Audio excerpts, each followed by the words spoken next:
Di dunia yang hanya mengenal warna abu-abu, hiduplah seorang gadis bernama Elara. Neneknya sering bercerita tentang dunia dulu, sebuah masa ketika langit berwarna biru, rumput berwarna hijau, dan bunga mawar berwarna merah. Tetapi semua itu hilang saat sang pencuri warna, yang serakah menelan semua keindahan itu. Suatu hari, saat membersihkan loteng tuan, Elara menemukan sebuah kotak kayu kecil. Di dalamnya, terbungkus kain beludru yang sudah pudar. Ada sebuah benda aneh. Sebuah krayon merah kecil yang sudah patah. Benda terakhir yang diselamatkan neneknya dari dunia dulu saat jari Elara menyentuh ujung krayon itu. Seluruh dunia di sekelilingnya meledak dalam warna merah menyala selama sepersekian detik. Dan dalam kilatan warna itu, ia mendengar sebuah bisikan, "Temukan kami, kembalikan kami, mulailah dari jantung gunung." Elara tidak tahu apa arti pesan itu, tapi untuk pertama kalinya, ia melihat sesuatu yang lebih dari sekadar abu-abu, dan di dalam hatinya, sebuah petualangan baru saja dimulai. Dengan krayon merah di sakunya, Elara memberanikan diri. "Nek, aku harus pergi," katanya pada nenek Rumi. "Aku harus menemukan jantung gunung." Neneknya tersenyum, matanya yang kelabu berkaca-kaca. "Dunia ini tidak ramah pada pencari mimpi, Elara, tapi jantung gunung akan menguji hatimu. Jika hatimu murni, ia akan menunjukkan jalannya." Berbekal sebungkus roti dan kompas tua yang jarumnya hanya berputar-putar, Elara melangkah ke hutan sunyi. Pohon-pohon abu-abu menjulang seperti tulang belulang raksasa. Di sanalah ia bertemu Kal, seekor luwak tua yang sedang sibuk memoles batu kelabu hingga mengkilap. "Permisi," sapa Elara. "Apakah Anda tahu jalan menuju jantung gunung?" Kal mendengus. "Gunung, dongeng pengantar tidur. Abu-abu adalah satu-satunya kebenaran." Dengan ragu, Elara mengeluarkan krayonnya dan menyentuhkannya pada batu yang sedang dipoles Kal. Batu itu bersinar merah delima, begitu terang hingga Kal terlonjak kaget. Untuk pertama kalinya, luwak tua itu terdiam. "Gunung itu menipu mata," gerutunya pelan. "Ikuti bisikan angin, bukan jalan setapak." Elara tersenyum. Perjalanannya masih panjang, tapi kini ia tahu, ia tidak sendirian dalam mempercayai warna. Mengikuti saran Kal, Elara menutup matanya. Ia mengabaikan jalan setapak kelabu dan mulai mendengarkan. Awalnya, yang terdengar hanya keheningan, tapi kemudian ia merasakannya. Sebuah hembusan lembut di pipinya, sebuah bisikan tanpa kata yang menariknya ke satu arah. Itulah bisikan angin. Ia berjalan berjam-jam, menembus semak belukar dan menyeberangi sungai kering, hanya dengan angin sebagai pemandunya. Dari kejauhan, Kal si luwak mengikutinya diam-diam. Rasa penasarannya mengalahkan sifat sinisnya. Angin itu akhirnya membawa Elara ke sebuah tebing batu yang ditutupi lumut kelabu. Tidak ada jalan, hanya dinding batu yang buntu. Elara hampir putus asa, tapi angin berhembus lebih kencang, menyingkap celah tersembunyi di balik tirai lumut. Sebuah mulut gua. Dengan hati-hati, Elara masuk. Di dalamnya, sebuah pemandangan luar biasa terhampar. Gua itu dipenuhi kristal-kristal raksasa yang menjulang seperti menara kelabu. Inilah jantung gunung. Dengan gemetar, Elara menyentuhkan krayon merahnya ke salah satu kristal. Seketika, seluruh gua bermandikan cahaya merah dan sebuah nada yang indah bergema di udara. Warna pertama telah kembali. Saat cahaya merah memenuhi gua, Kal si luwak masuk dengan ragu. Matanya yang biasa melihat dunia dalam kelabu, kini terpantul warna merah delima. Aku tidak percaya ini," bisiknya. Kristal merah itu kini berdengung dengan sebuah melodi. Dan cahayanya memproyeksikan sebuah gambar di dinding gua, sebuah sungai yang berkelok-kelok. "Petunjuk berikutnya," kata Elara, "kita harus menemukan sungai itu." Kal, yang kini menjadi sekutu, mengangguk. Itu sungai yang terlupakan. Airnya berhenti mengalir saat warna-warna menghilang. Mereka tiba di dasar sungai yang kering, penuh dengan bebatuan kelabu. Elara hampir putus asa. Bagaimana kita bisa menemukan warna biru di tempat yang bahkan tidak ada airnya? Kal menempelkan telinganya ke salah satu batu. Sungai ini tidak mati, ia hanya tertidur. Dengarkan, ia menunggu sebuah lagu. Elara teringat melodi dari kristal merah. Ia mulai menyenandungkan nada yang sama. Getaran lembut menjalari tanah dan dari sela-sela bebatuan, air mulai merembes. Dari genangan air itu, muncullah sesosok roh sungai yang tembus pandang. "Terima kasih telah membangunkanku," bisiknya. "Sebagai gantinya, terimalah jantung dari sungaiku." Roh itu memberikan Elara sebuah batu biru yang berkilau, yang berubah menjadi krayon biru di tangannya. Warna kedua telah ditemukan. Dengan krayon merah dan biru di tangan, Elara merasakan kehangatan yang belum pernah ia rasakan. Saat ia menyentuhkan kedua ujungnya, sebuah cahaya ungu lembut berdingin, dan melodi baru tercipta harmoni antara dengungan kristal dan lagu sungai. Kal mengangkat moncongnya. Lagu ini tidak menunjuk ke darat, katanya. Ia menunjuk ke langit, ke padang rumput langit, di puncak tertinggi. Perjalanan ke atas lebih sulit. Angin kelabu berhembus lebih dingin, seolah mencoba mencuri kehangatan dari krayon di saku Elara. Mereka akhirnya tiba di sebuah padang rumput yang luas di puncak gunung, di mana bunga-bunga kelabu menunduk sedih. Saat senja kelabu tiba, titik-titik cahaya pucat mulai berkelip. Itu adalah kawanan kunang-kunang yang cahayanya hampir padam. Pemimpin mereka berkedip lama, membentuk sebuah pesan. Cahaya kami adalah kuning, warna dari tawa dan kebahagiaan. Saat tawa menghilang, cahaya kami meredup. Hanya tawa yang tulus, yang bisa menyalakannya kembali.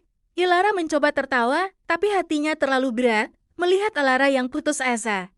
Kekal Siluak melakukan sesuatu yang tak terduga. Ia berdiri dengan canggung, dan mencoba menceritakan lelucon tentang seekor tupai yang lupa di mana ia menyembunyikan kacang kelabunya. Lelucon itu tidak lucu sama sekali, tapi melihat Kal yang pemurung berusaha begitu keras, Elara tidak bisa menahan diri. Ia tertawa, tawa yang lepas dan tulus. Tawanya bergema seperti loncang, dan seketika, ribuan kunang-kunang meledak dalam cahaya kuning keemasan, mengubah padang rumput itu menjadi lautan bintang. Pemimpin mereka hinggap di tangan Elara, meninggalkan serbuk sari kuning cemerlang yang mengeras menjadi krayon ketiga. Saat Elara menyatukan ketiga krayon, sebuah keajaiban terjadi. Merah, biru, dan kuning melebur menjadi seberkas cahaya pelangi yang melesat ke langit, menembus awan kelabu dan membentuk jembatan cahaya. Jembatan itu menuju sebuah kastil kelabu yang melayang di tengah lautan kabut. Kastil sang pencuri warna, bisik Kal, bulu kuduknya berdiri. Tanpa ragu, Elara melangkah ke jembatan pelangi itu dengan Kal di sisinya. Di dalam kastil, mereka melihat pemandangan yang menyedihkan. Semua warna dunia terperangkap dalam bola-bola kaca raksasa, berputar tanpa henti seperti kenangan yang hilang. Lalu, sesosok bayangan muncul, bukan monster, tapi seorang pria jangkung berjubah kelabu dengan mata yang penuh kesedihan. Itulah Morwen, sang pencuri warna. Kau telah membawa kembali percikan itu, katanya, suaranya serak seperti debu.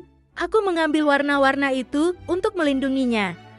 Dunia tidak pantas mendapatkan keindahannya. Warna hanya membawa kekecewaan. Morwen melambaikan tangannya dan dinding kastil menunjukkan ilusi, bunga-bunga yang layu, lukisan yang pudar, tawa yang berubah menjadi tangil. Ia mencoba meyakinkan Elara bahwa dunia tanpa warna adalah dunia tanpa sakit hati, tapi Elara tidak goyah. Ia tidak melawan dengan sihir. Tetapi dengan ingatan, di lantai batu yang kelabu, ia mulai menggambar dengan ketiga krayonnya. Ia menggambar senyum nenek rumit, lelucon Kal yang konyol dan cahaya hangat para kunang-kunang. Morwen terdiam, menatap gambar sederhana yang penuh warna itu. Untuk pertama kalinya setelah berabad-abad, sang pencuri warna tidak hanya melihat warna, tapi juga merasakan artinya. Nenang di dalam hatinya yang kelabu, sesuatu mulai bergejolak. Melihat gambar Elara, dinding pertahanan di hati Morwen runtuh.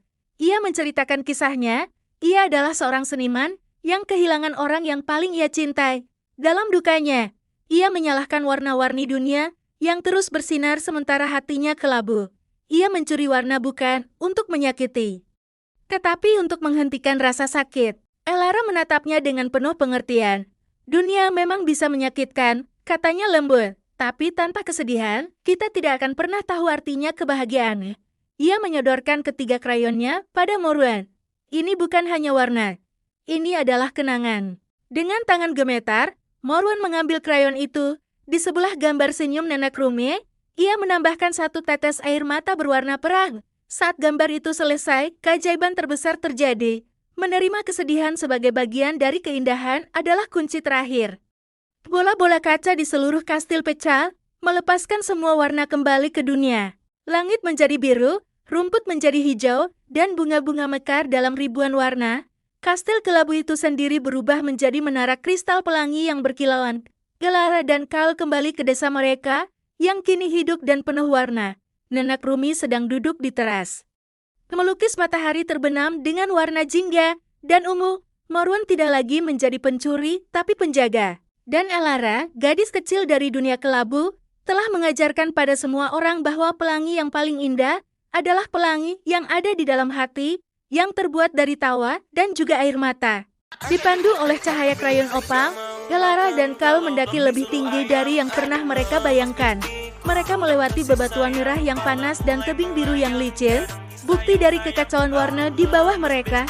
Akhirnya, mereka tiba di puncak Fajar, sebuah tempat sunyi di atas lautan awan.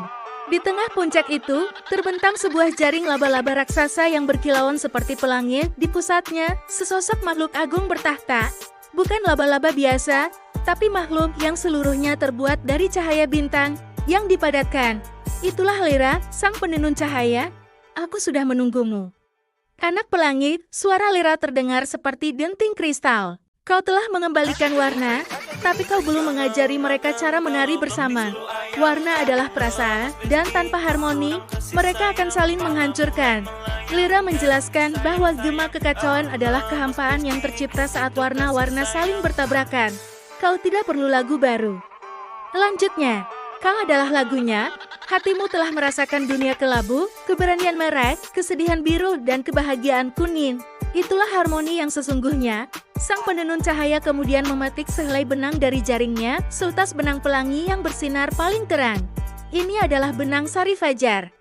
Sentuhkan krayonmu padanya. Saat Elara melakukannya, benang itu melilit krayon opal, mengubahnya menjadi sebuah tongkat konduktor yang terbuat dari cahaya murni. Sekarang, pimpin orkestranya, bisik Lyra. Jangan gunakan suaramu, biarkan hatimu yang bernyanyi. Berdiri di puncak Fajar, Elara memejamkan matanya sambil memegang tongkat cahaya. Ia tidak berpikir, ia hanya merasakan. Ia mengingat perjalanannya, desanya yang kelabu, keberanian merah dari kristal, kesedihan biru dari sungai, tawa kuning dari kunang-kunang. Dan air mata perak dari hati Morwen yang telah sembuh. Ia mengangkat tongkat itu, dari ujungnya, bukan hanya satu nada, tapi sebuah akor cahaya yang sempurna bergema di seluruh dunia. Ia mulai menggerakkan tongkatnya, bukan seperti menggambar, tapi seperti seorang konduktor yang memimpin orkestra terbesar di bawah. Dunia merespons. Autan merah yang membara kini bersinar dengan kehangatan lembut. Sungai biru yang deras kini mengalir dengan ketenangan. Padang rumput kuning yang menyilaukan kini berkilau dengan cahaya keemasan. Warna-warna itu mulai menari, merah dan kuning berpadu di cakrawala, melukis matahari terbenam berwarna jingga. Biru dan kuning bertemu di lembah, menumbuhkan hutan hijau yang rimbun, gema kekacauan. Bercak-bercak kelabu yang lapar itu tidak hancur. Sebaliknya, mereka dengan lembut dipenuhi oleh harmoni. Dimanapun tongkat Elara menunjuk, bercak kelabu itu mekar menjadi bunga-bunga dengan warna yang belum pernah ada sebelumnya. Dari menara pelanginya, Morwen tersenyum. Di desa, Denak Runi meneteskan air mata bahagia. Dan di sisi Elara, Kekal Seluak menatap dengan takjub pada dunia yang tidak hanya penuh warna, tapi juga penuh dengan musik. Elara, gadis kecil dari dunia kelabu, telah menyelesaikan perjalanannya. Ia bukan lagi pencuri warna, tapi sang konduktor pelangi, penjaga harmoni abadi. Dan ia telah mengajarkan pada dunia bahwa keindahan sejati bukanlah tentang memiliki semua warna, tapi tentang membuat semua warna bernyanyi bersama. Dunia kini bermandikan warna, namun ada yang aneh. Hutan merah menyala, begitu terang hingga terasa panas, sungai biru mengalir terlalu deras dan padang rumput kuning bersinar, begitu menyilaukan. Warna-warni itu indah, tapi mereka tidak hidup berdampingan dengan damai. Mereka saling berebut, menciptakan keindahan yang liar dan tak seimbang. Cal adalah yang pertama menyadarinya. Warna-warna ini tidak berbicara satu sama lain, katanya sambil menunjuk bercak kelabu anak yang muncul di tepi hutan. Bercak itu perlahan merayap, menyerap warna dan kehidupan dari segala sesuatu yang disentuhnya. Itu adalah gema kekacauan, sisa-sisa dari dunia kelabu yang kini lapar akan warna. Elara mencoba melawannya dengan krayonnya, tapi setiap kali ia mewarnai bercak itu, warnanya langsung tersedot habis. Denak Runi yang melihat ini, teringat sebuah legenda, warna tanpa harmonia, kadang saling menghancurkan. Katanya, hanya penenun cahaya yang tinggal di puncak Fajar, yang tahu lagu untuk menenangkan mereka. Ketiga krayon di tangan Elara melebur menjadi satu krayon opal yang berkilauan. Krayon itu tidak menggambar, tapi menunjuk ke satu arah, puncak gunung tertinggi, bahkan lebih tinggi dari padang rumput langit.